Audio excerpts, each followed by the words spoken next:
Hello, this is Dan Ferrisi, editor with Sound and Communications. We're going to be starting the webinar in just a moment. Thank you so much for joining us all for this discussion of the gender pay gap in the commercial AV industry. We'll be beginning in just a moment.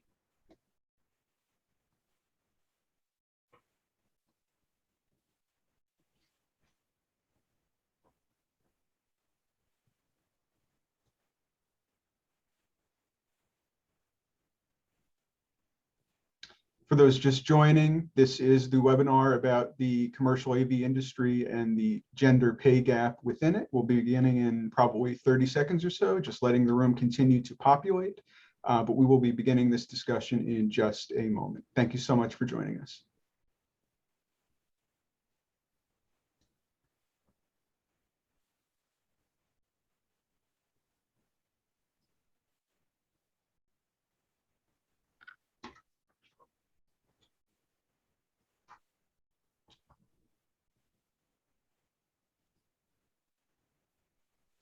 Okay, everyone, as the room continues to fill, I think we might as well get started. As I say, my name is Dan Ferrisi. I'm the editor of Sound and Communications. So happy to be joined by a fantastic panel of industry experts to discuss the gender pay gap in the commercial AV industry, a very important issue and something we're going to try to get to the bottom of, and also get some ideas about how best to resolve it and close the gap. So I want to waste no time in introducing the panelists who are really the stars of this discussion. I'm just going to direct traffic. These are the people who have the ideas, and these are the people who have the insights to get to the bottom of the issue and help us resolve it. We're joined by Joé Lloyd, Senior Director, Communications with AVIXA. Alexis La Broi, Director of Sales, Mid-Atlantic Production Resource Group. Gina Sansivero, VP, Marketing and Corporate Communications, AtlasIED. Alesia Hendley, multimedia journalist and content creator, and Peter Hansen, economic analyst with AVIXA. Thank you so much, all of you, for taking part in this important discussion. I look forward to getting all of your ideas, and hopefully this is kind of a dynamic, shifting beginning of a conversation on our industry so that we no longer see any gap. I know it's something that is prevalent throughout the economy, throughout the United States, but in our little corner of the world, hopefully we can make a big difference. That's the goal, at least. So let's begin by just sharing a video that AVIXA put together that kind of summarizes the outstanding research that Joey and Peter and the team did about this very issue. The video is only about 2 minutes long, but I'd like to share that with you just to kind of set the table, and then we'll begin our discussion from there. So to start with, we will show you this video. Just one moment.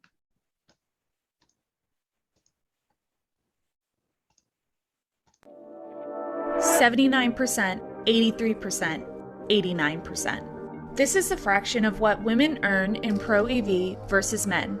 But which one is true? Unfortunately, they are all true. According to AVIXA's Compensation and Benefits Survey, on average, women in the pro AV industry earn $70,500, while men earn $89,700. That is our 79%. It takes into account that women are nearly twice as likely to hold part-time jobs at 6.1% compared to only 3.3% of men. And yet, when comparing only those working in full-time positions, we find that women earn just 83% in comparison to men, and thus our second figure. And finally, a woman with the same education, experience, occupation, and certification as a man still earns, on average, 89% of what he does, our third and final figure. Both men and women face different challenges in the workplace, but women are facing stronger headwinds. One stark challenge in our industry is that pro AV women do not have much company. In our pay survey, just 9% of respondents were women. This is similar to our InfoComm attendees, where female attendance is just 14%. It's time to take a hard look at our space. Why are women so uncommon? What barriers have we set up without even realizing? How can we evolve our recruitment to avoid overlooking so many talented individuals? In an industry where talent is at a premium, we cannot afford to simply ignore the gender gap. Together, let's celebrate the strength, vision, and achievements of women in our industry by closing the wage gap. Let's establish wage equality for all.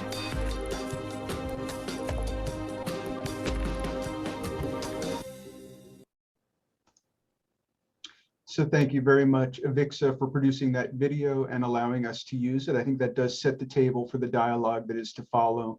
Obviously, I want to get everyone's voice in this conversation throughout, but Joey, Peter, do you want to talk a little bit about the research that AVIXA undertook? And obviously, we got some top lines there, but just dig a little bit deeper into exactly the matrices by which we get to these different pay gap numbers.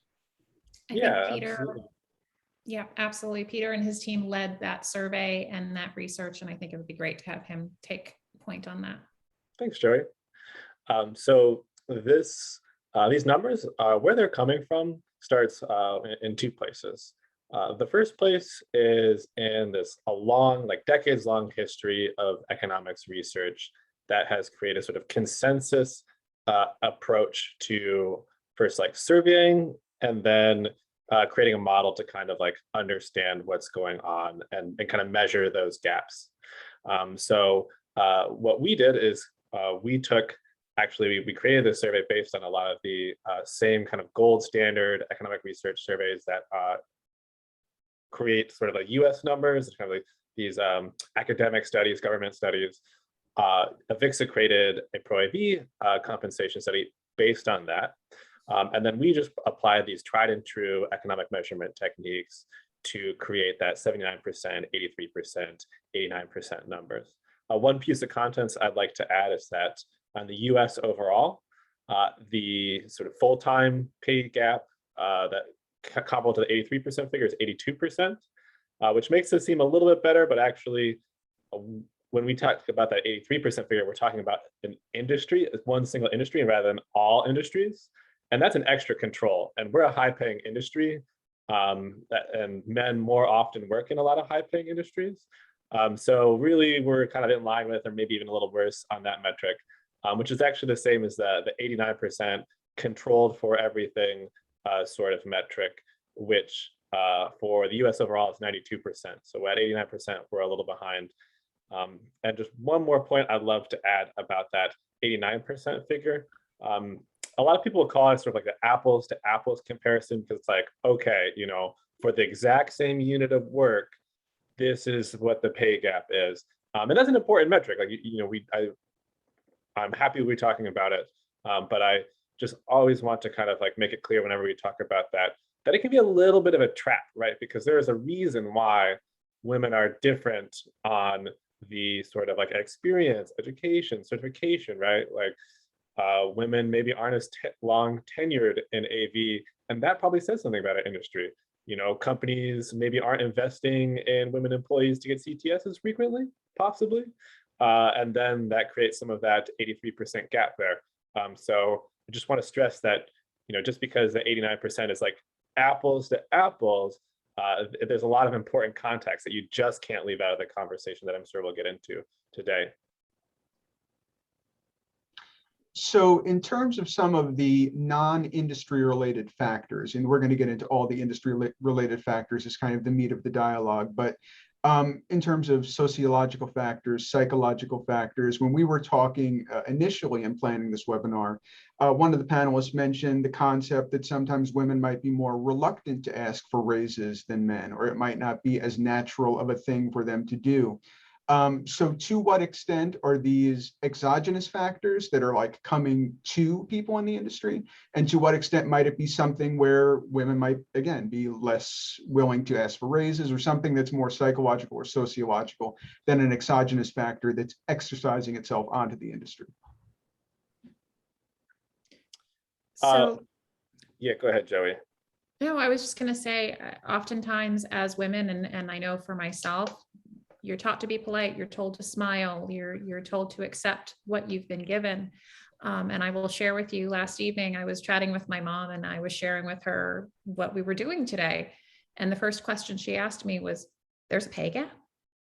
And when I answered her and we started to discuss it, my mom is a vibrant woman who's been working her whole life and still is.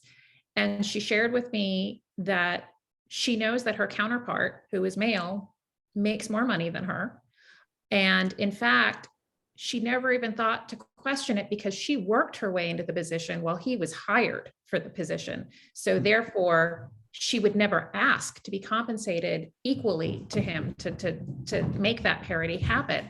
And I think that's just such a common, it's a common thread. And even Peter, you discussed it, who's been, brought in for their CTS, how have they been hired, how have they worked through the industry? And as women, we're taught, we have to work harder and we have to take longer. And those are problems. The one thing I was just going to say is that, we know it's definitely not just like women not asking for raises. It's not like exogenous, endogenous. It's not something that like, it's kind of coming from outside in a little as well. You can talk about that, but it's a piece. It's just a piece because she, in Joey's example, her mom didn't ask for the raise, but also like she was given a lower pay rate, right? Yeah, I think these are kind of systemic issues that have been going on for decades and generations. And it's hard for people who make the decisions about the pay, say they give you a range when you started a position.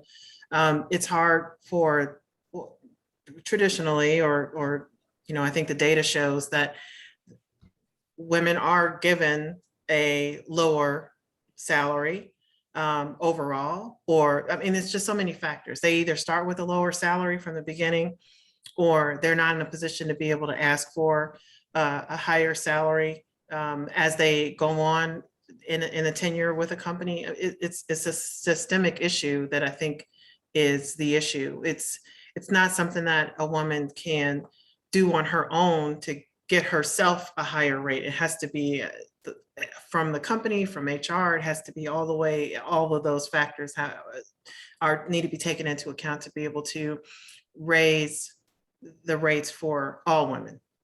And I love that point, Alexis. And I think that what we should challenge our HR departments to do is to look back in your files and look back in your history and find out, has there been an unconscious bias, right? Has there been an unconscious trend? Not saying that it was done intentionally, but clearly that is, it's something that we can account for. And it's a measurement that we can make within our own organizations. And it's something that we can then affect. Yeah, I agree. Unconscious bias is something that we've been talking about over and over again, for me specifically for the last 3 years, right? I think I've been involved with more panels regarding unconscious bias than actual maybe problem solving at this point. So we know they're there, whether they are blatantly there or unconsciously there. But one thing that I kind of took with this question when we were talking about it is, oh, women don't ask. And I was like, all of my mentors, when I speak to them about this, they've told me that they've asked. Some got those raises, some didn't get that raise. So I was like, I wonder if there's data on this. And I found a review from the Harvard Business Journal, a guy and a woman. They went in and did some studying across the world. And it was something very prominent that stood out at the end of this review. And it was like, women are asking just as much as men, but they don't always get. And just because you ask doesn't mean that you get, at least if you're a woman. And I was like, wow, that's a huge statement. Because even though I know a lot of women who have succeeded in asking, and they are asking, some of them still didn't get it. And the ones that did, what did they equip themselves with to obtain that success? So it's not that we're not asking. I swear, like seriously, over the last decade, I think women have realized exactly how strong we are.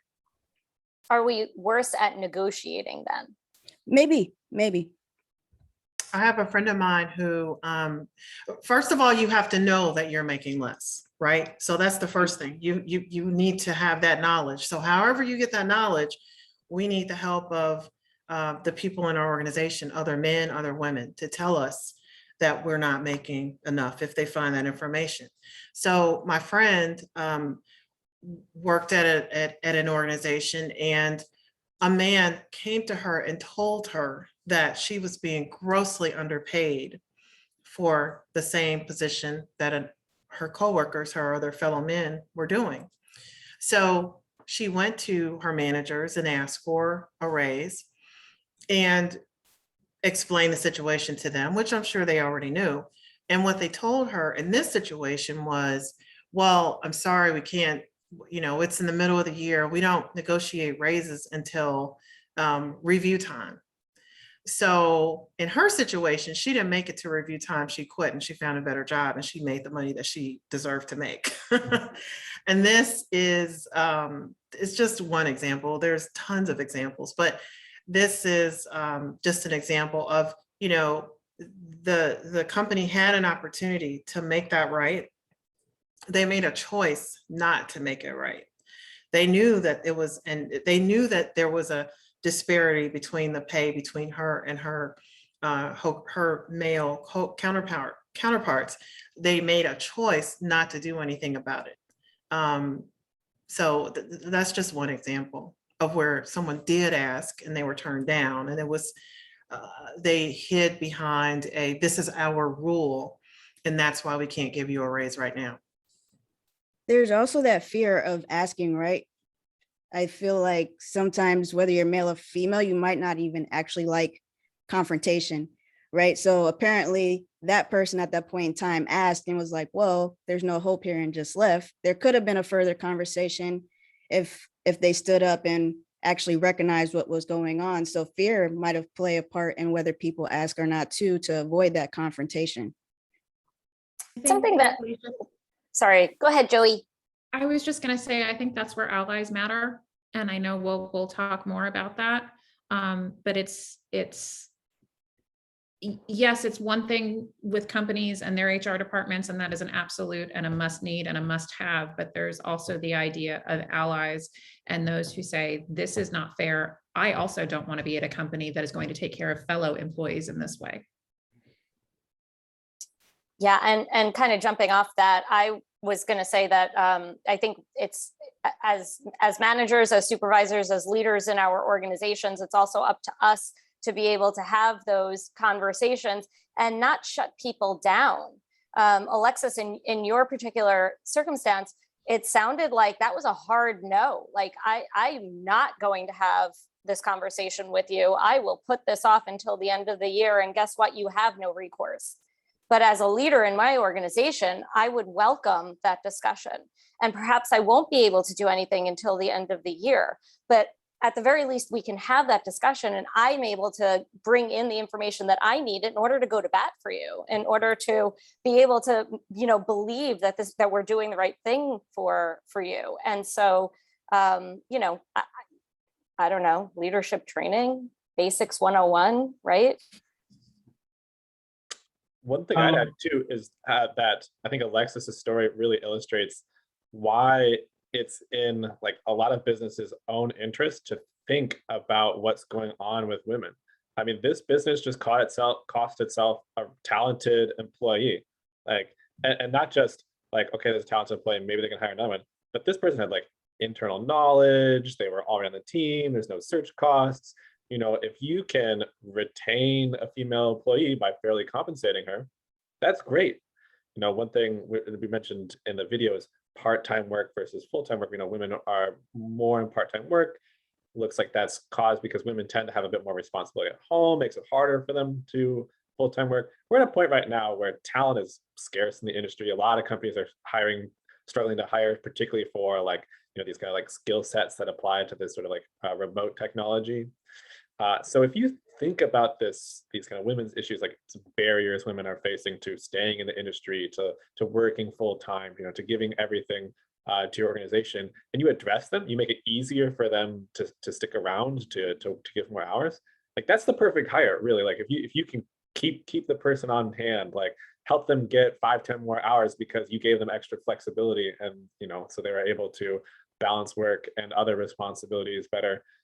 That's something that's really going to help your industry, and just add, like, it's going to help like all parents, for example, everyone who's got those responsibilities. That's women more often than men, but it's going to help a lot of people, and it's going to help your business. It serves you I think one thing I want to add about part-time work before we go forward, Dan, I'm sorry No to cut you problem. off, but No worries.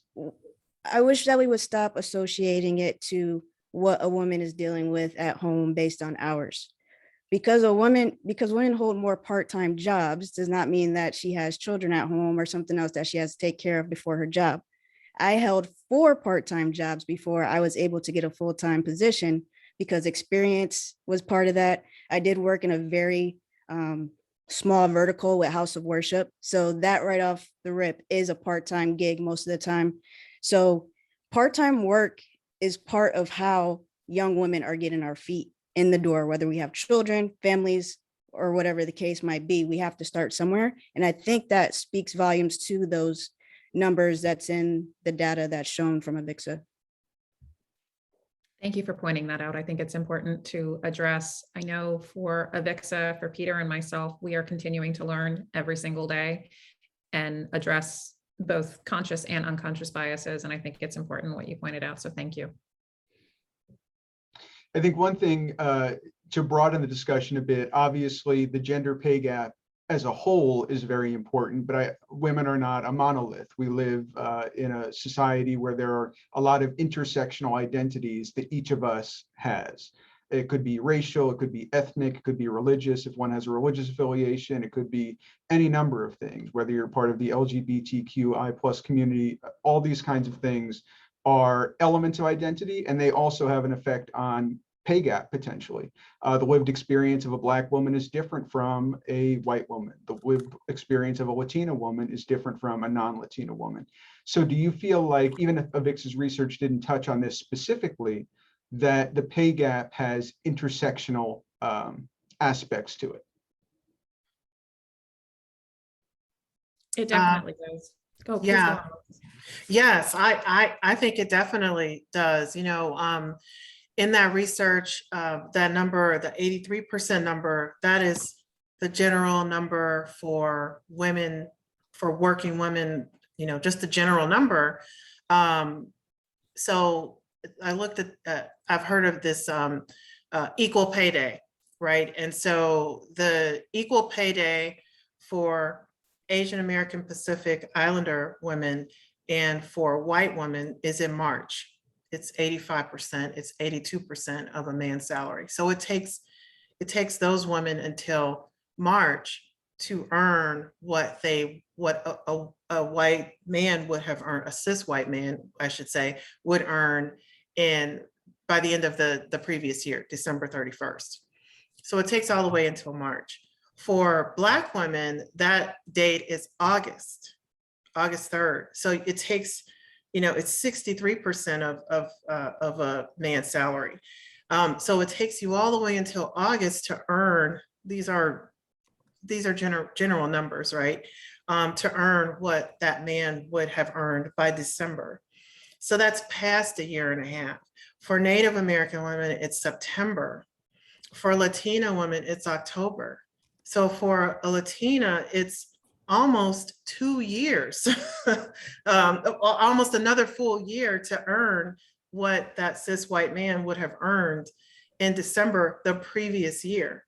That this is proven research. This is not something made up in somebody's head. This is proven research. This is research from Department of Labor.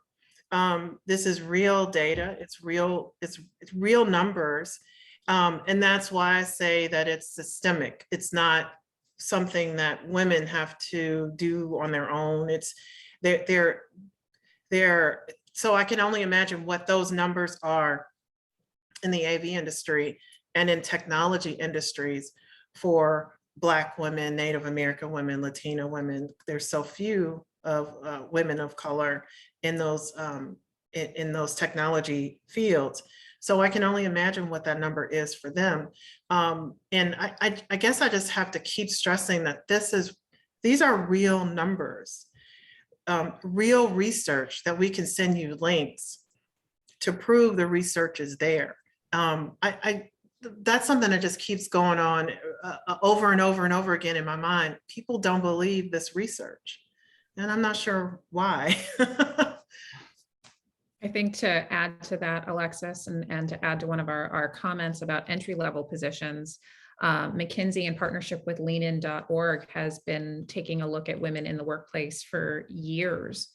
And as to your points, the workplace is worse for women than for men, but it's also worse for women of color than white women. And for Black women in particular, it's worst of all. Only 1% of C-suite leaders are Black women. So when we talk about the wage gap, when we talk about the representation of women, and then we bring in those intersectionalities, it's so much worse. And that's what we have to be cognizant and aware of. And that's where not only reading the data, but understanding it and interpreting it, and how we can make change organizationally in industry-wide matters. And I think AVIXA has done a really great job about bringing some of these disparities to light, right? And also giving women and people of color the tools to be able to help to recruit people that look like them, people who are like them, and see that reflection of them in our industry through the AVIXA Women's Council, through the Diversity and Inclusion Council.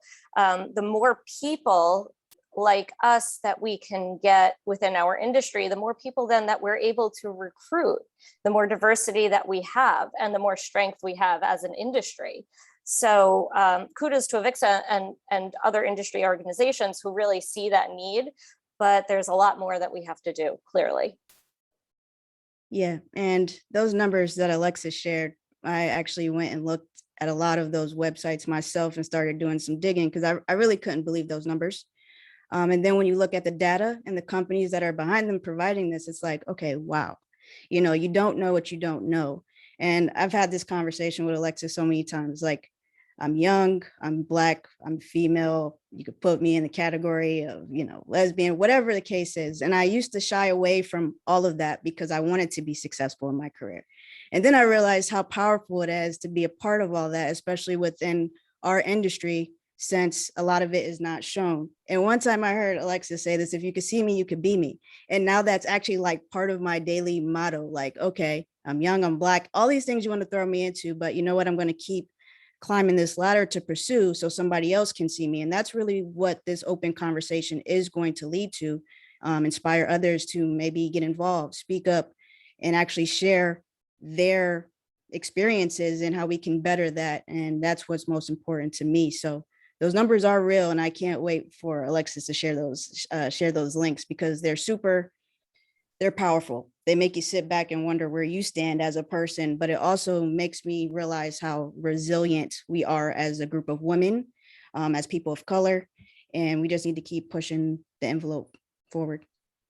And I think, Alesia, you and Alexis have done a great job of increasing that visibility, right? And I think that the more that we can then pass the baton to others and give others a voice to help, you know, widen that breadth, I think that becomes even more powerful, and that also becomes, you know, part of this industry's legacy. Going back to that data that you shared, Alexis, and how you were kind of puzzled, understandably, why there's skepticism in some quarters about this when the data is there for everyone to see. As I mentioned, everybody in our kind of prep call for this, when we sent out our promotion talking about the webinar, I got 3 or 4 emails that said the gender pay gap is a hoax, it's a fallacy, I can't believe you're falling for this, it's BS.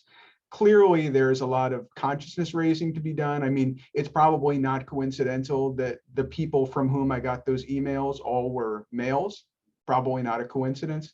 But it's got to be difficult to try to consciousness raise when people almost seem dug in on their consciousness not being raised. They don't want to look at the data. And if they do look at the data, their purpose is to try to debunk it rather than to digest it. I think it boggles my mind, but that is clearly the world we're in right now. But that kind of thinking has gone on for many, many, many years. It's nothing new.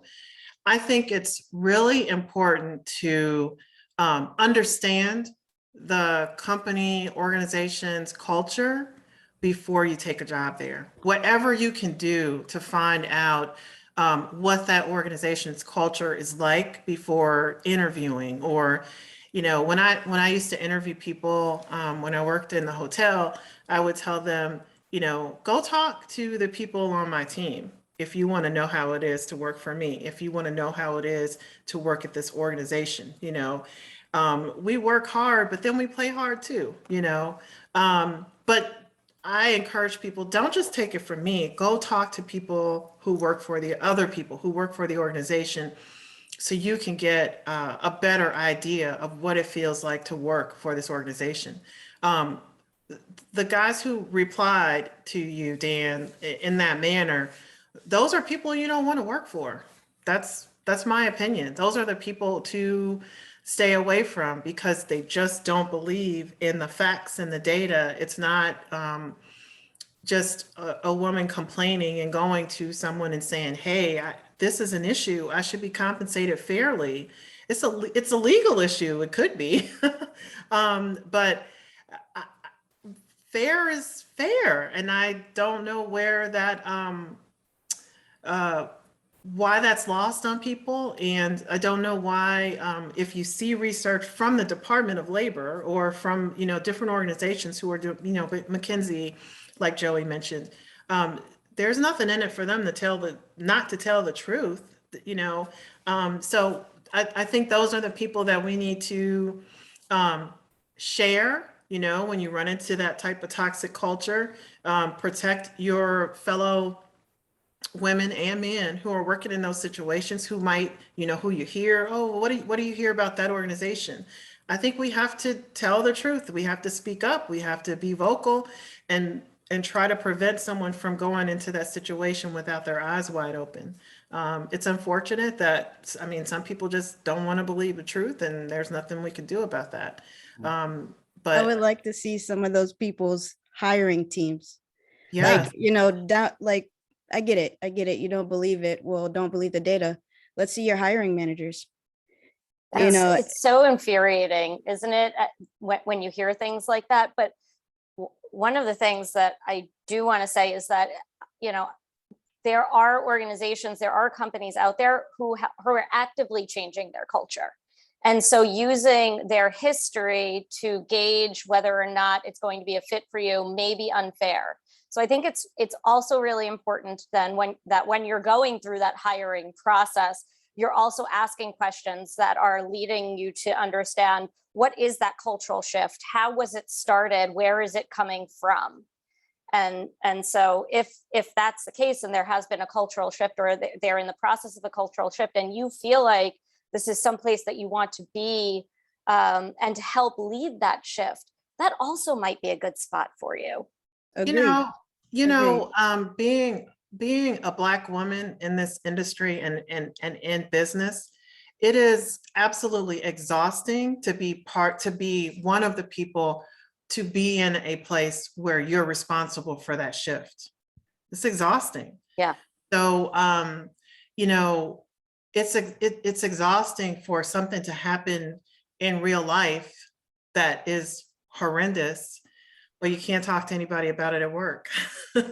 Sure.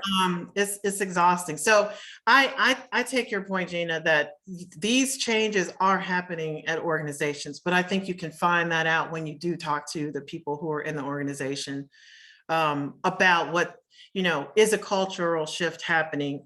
Are they not there yet? You know, should you wait a year? Right. Are they there, and is it happening, and can you see the movement? Can maybe take the chance. So I take your point on that. But on the other hand, being in a place where, you know, the shift is happening and you're in the middle of the shift and it's not happening, it's not there yet, it's difficult for a person who is, you know, for a woman who's in that space, and the men are still telling their stupid jokes, or, you know, they're just not there yet, you know, Right. or I for agree. a person of color. Yeah. I agree. And to my recent move to Audinate, I didn't take that lightly. I looked into that company for a lot of reasons. Yeah, I'm a audio head, of course. It's great, is it right? That makes sense. But outside of that, culture is something that is a must, right? It's no longer, oh, I will, you know, lessen the culture or not believe really in their culture to gain this opportunity. The culture is just as important as the pay at this point in time in history and in my life personally. If the culture doesn't make sense and they're giving out a ton of money, then it doesn't make sense at all. And over the years, you've seen Audinate participating in, the Diversity Council when it came to the language barriers within our communities and within our actual technology. So there was things there that had piqued my interest way before I even knew this was going to happen. And then, of course, when we got into the interview process, of course, there was questions about, pay and salary and things like that. But the forefront questions were, tell me about your culture. Is there a woman on your team? Is she in a technical role? Those questions are just as important. And there are tad bits out there within All We Do, these webinars, podcasts, and companies are speaking for themselves when they have certain people and certain representatives included in things like this. So also pay attention to that. What are the brands saying and how are they speaking for themselves in regards to their culture? I think change happens not only with everything that you all have spoken about, but I think it also happens when I have a visitor. It happens when we all stand up for one another. And I think it's been interesting to watch across our AV Tweeps group as people are starting to stand up and be allies and say, this is what's appropriate and this is what is not. And it's when you hear the so-called locker room talk or the other things that are said that not only women stand up, but men stand up and say, that's not okay. We have to stop it from the source. And it's not just the companies and it's not just the company culture. It's not just the HR manager. It's not just the CEO. It is all of us together standing up and making those points. Just like Dan, AVIXA has received plenty of our own emails and communications about the work that we do. And it for us and for me personally, I may not be able to change the world, but I will do everything in my power to change the world around me. And I give AVIXA a lot of credit for that. I mean, you've made incredible strides in pushing our industry toward diversity, equity, and inclusion. The pledge, the Diversity Council, the Women's Council. I'm not an AVIXA member or anything, not a why not, Dan? organization. I'm not part of the organization. I'm saying independently. Hit those things, you become a member. As an independent voice, I want to say that AVIXA has done a lot of work, and I think they've kind of led the way for AV Tweeps. So I give the organization a lot of credit. One thing I want to talk about, though, is Infocom is kind of a representation of the industry. It's the biggest US industry trade show. It is therefore a representation of the industry. The video, I believe, said that about 14% of show attendance in recent years has been women. That's obviously a very small percentage, despite all of AVIXA's continuing outstanding efforts. We know when we're talking about courts, when we're talking about boardrooms, when women are when they have a seat at the table, when they're in power, the dynamics change, the results change by virtue of women being present. So how is our industry either suffering or not reaching its full potential by women simply not necessarily being at the table, at the seats of power, at Infocom in the numbers we want them to be? I think it's important. Go on, Peter, please. Oh, I was just going to add two little research pieces. One is a piece that Joey actually shared with me and that we shared in the article. McKinsey research finding that companies with women well represented in their leaderships frequently outperforming their counterpart companies that had all male leadership. And that jives with a really deep academic research about diversity in teams and how that affects the way teams work. What that research has found is that when you take a homogenous team, people who kind of all from the similar backgrounds, think the same, you have teams that they work together pretty quickly, they get along pretty well, and they come out with okay solutions. And then when you get a team with people from different backgrounds, they work together a little slowly, there's a bit more friction, and the final result is substantially better than when you have these homogenous teams, because that clash creates creativity, it creates extra thinking.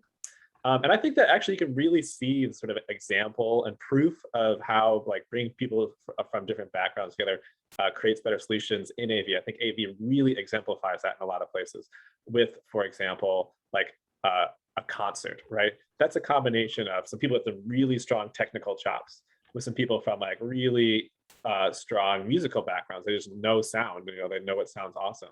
And maybe some like visual artistry. And when you take those three different backgrounds and perspectives and you put them together, you can create these awesome concerts, right? We've seen that with projection mapping on spaces, you know, like Bart Kress's art, you know, painting with light. Those are really concrete examples you can see of what happens when you bring people of different backgrounds together. And that's specifically I'm talking about just different technical backgrounds, but personal backgrounds are part and parcel of that as well.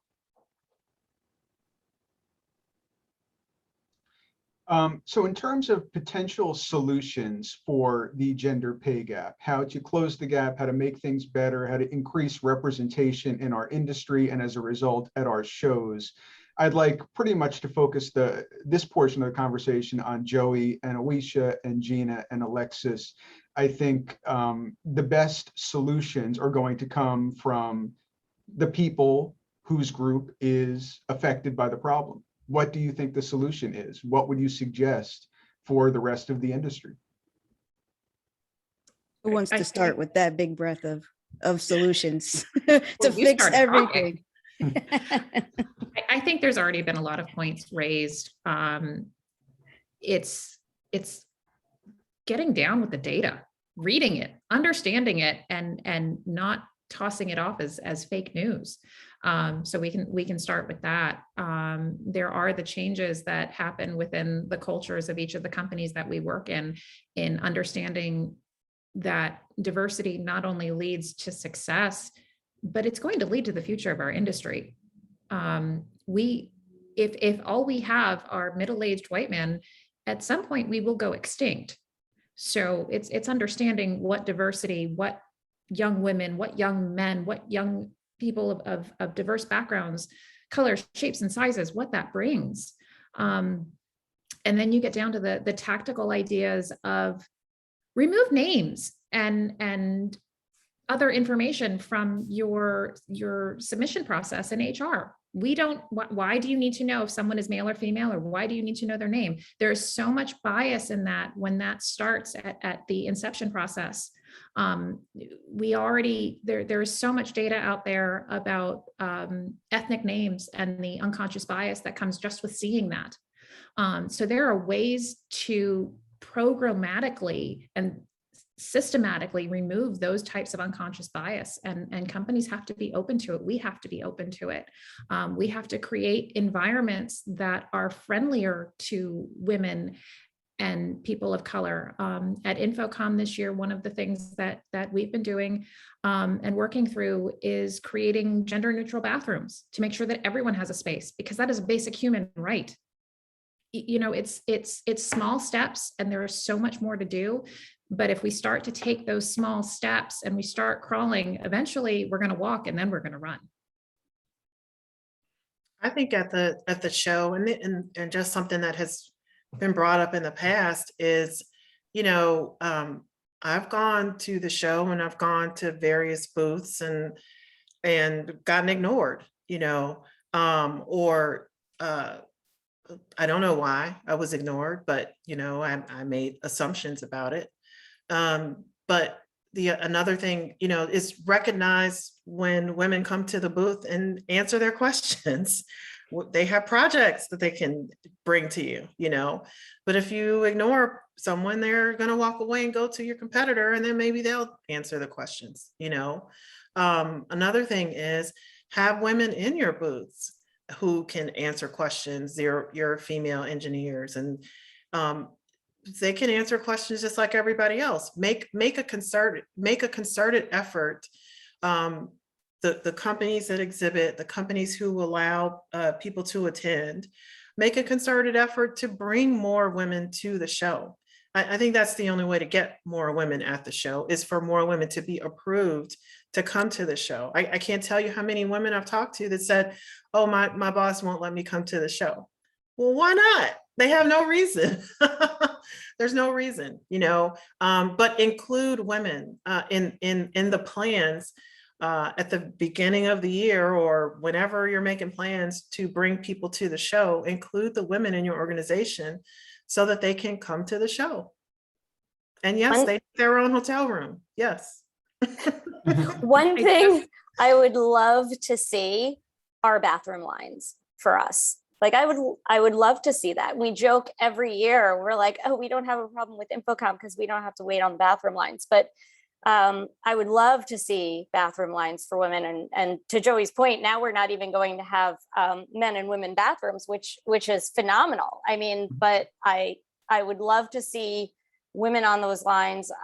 One of the things that, talking about solutions, one of the things that I think that we can do, besides working through our history of hiring practices as organizations, is really to step up and amplify what's going on. I think every single, and I know it's exhausting, but every single one of us has a responsibility to be the voice of those who don't have a voice right now. So kind of to Joey's point, whether you're male, female, or whatever you identify as, I think that at some point,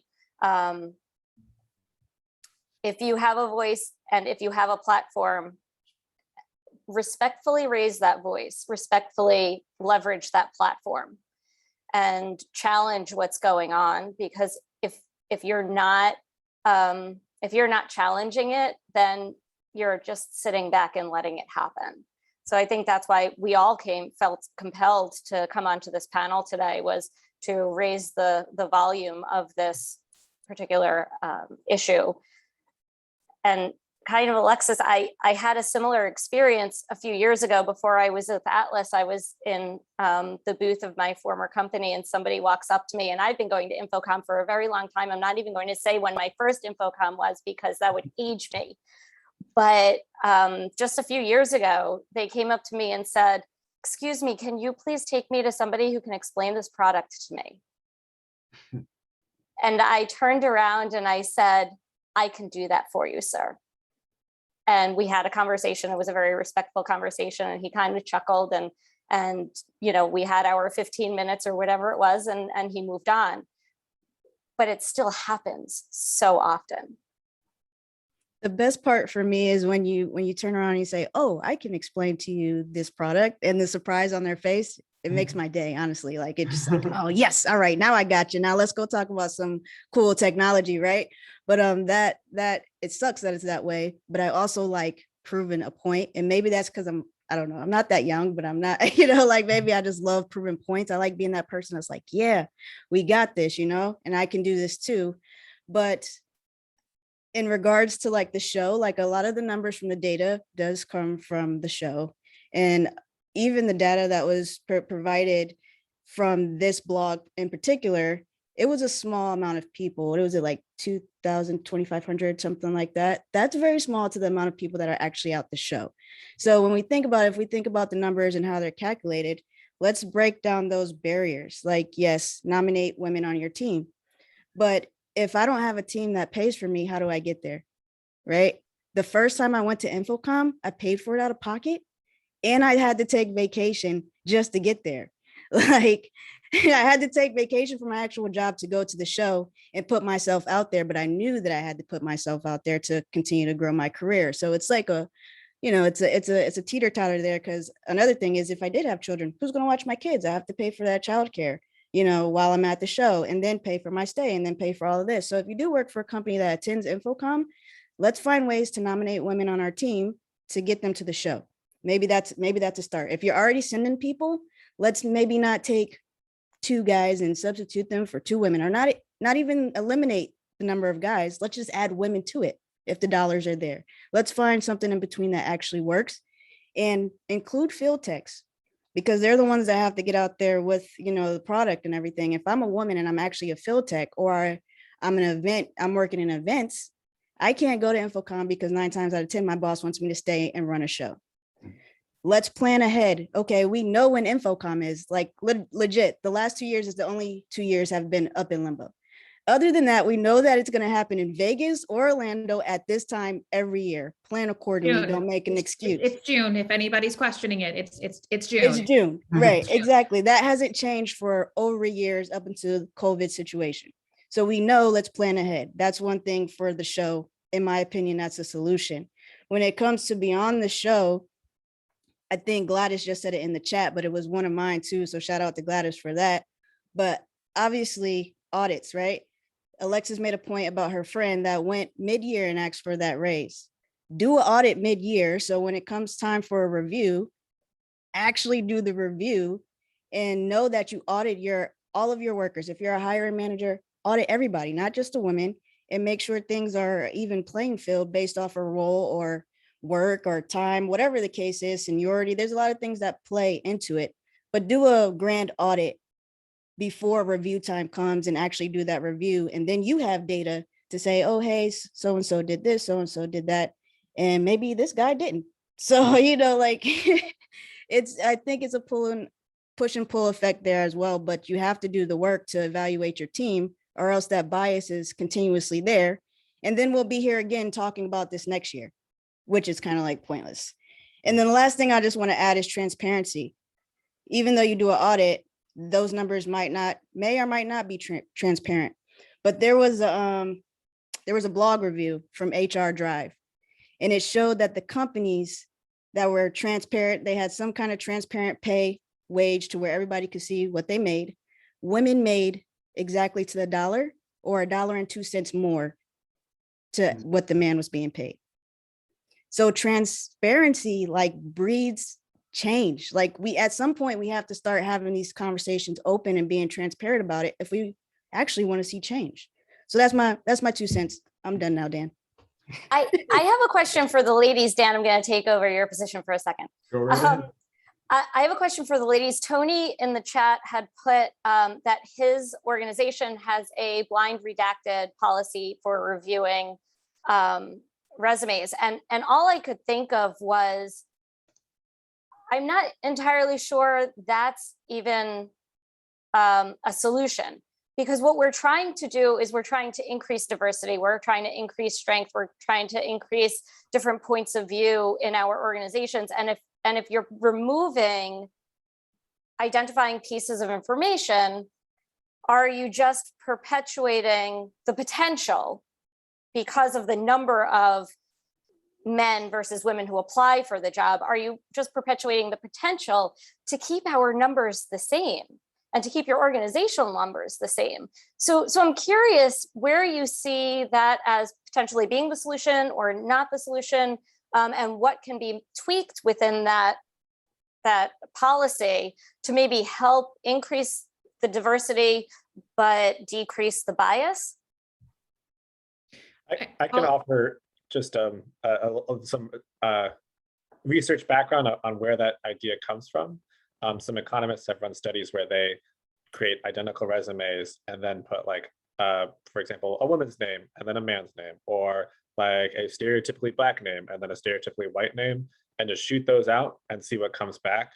And that one little name change has been shown to have some really big impact. Sure. And so that's one of the big motivations why a lot of people recommend that. Thank you, Peter. I definitely could not have said that as well, but that was where it comes from. Neither Peter or I are HR experts, and nor are we the experts in all things diversity, equity, and inclusion, but it is certainly an idea. And to Peter's point specifically about the data behind the names, and that's where it comes from. The unconscious bias of knowing that someone is a woman and having the unconscious bias that maybe she just doesn't have that technical knowledge, or again, looking at the differences between typical white male names and ethnic names. And for me, that's why I think it's a process worth looking into. One more piece just from the econ research, and actually this is really related to a point that Hope Roth made in the chat a little bit earlier about companies being much more likely to take a chance on I'm reading like from a quote here, take a chance of putting a cis het white man into a leadership or technical role. One thing that like a lot of like psychological behavioral economics research has shown about the way people think is that they have this kind of bias towards the familiar. Like I'm thinking with pattern matching, right? So when you're considering a couple of applicants, maybe like you're thinking like, is this person that star who really deserves the early promotion, like the investment in going to, helping them get their CTS, helping them go to Infocom, like just giving them that a position where they have a couple of direct reports. A lot of that is sort of like, it's subjective, it's like, can I see this person really succeeding in that? Like, there's not any perfect way to know for sure. And historically, we know our industry has been male. And so historically, the people that you saw in your past that were the stars, just purely statistically, was probably guys. And that creates that bias against women. And so that's another just piece of the reason why you want to try and But I get the reason to do it. And just to add the one more piece, sorry. is to try and like really dive into like the resumes and like get very detailed about what you're actually seeing in the person, as opposed to just that pattern matching that's so common to the way we think. But yeah, go ahead, Gina, please. No, I appreciate that. I mean, I understand why it's being done, for sure. I just don't know that for every 8 men that apply to a job, 2 women apply. Even if you remove that identifying, quality, you're likely going to choose, just based on the ratio of who's submitted, you're Right. still likely to choose a man, right? So all things equal, you're still not diversifying your team if you're removing that identifying information, or there's the potential to not diversify your team because there's so many men who have been put in for the same position. Or you're going to diversify it really more slowly than you possibly could. Sure. So is there a reason to leave that identifying information on, but change your hiring practices so that you say, we are going to bring in the most qualified person, but we're also going to bring in more women, people of color, more diversity of thought and culture into our organization? So one question that I'd kind of like to end with, and if we have time, we'll try to do some Q&A as well.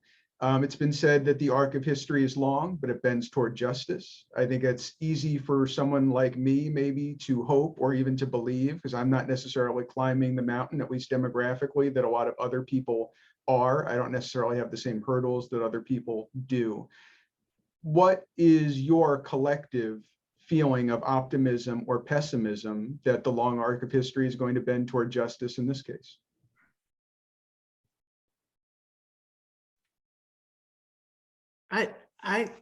I'll start.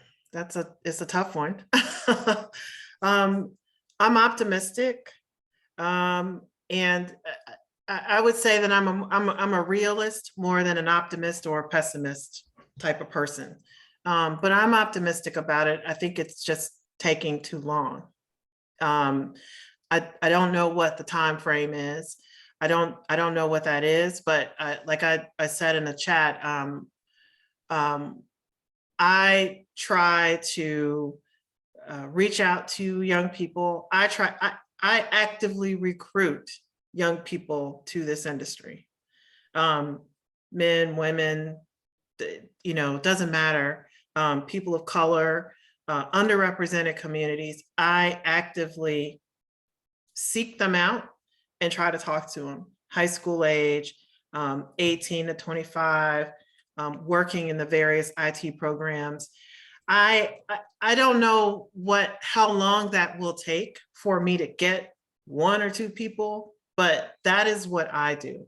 I realized a long time ago that I can't control what anybody else does. I can't control how anybody else believes in facts or they don't believe in facts. So all I have control over is what I do.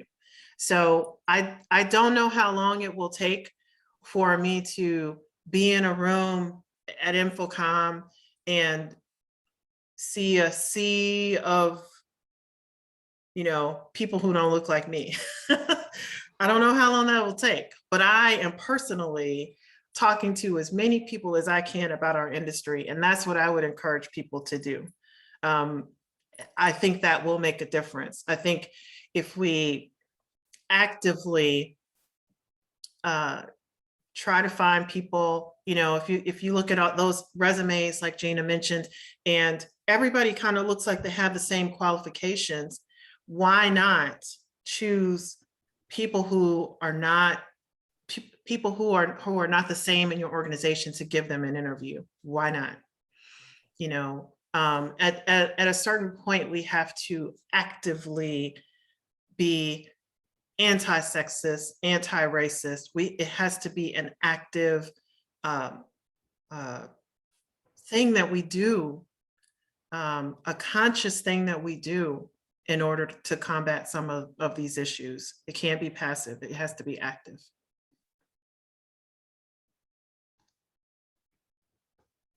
I am all about that.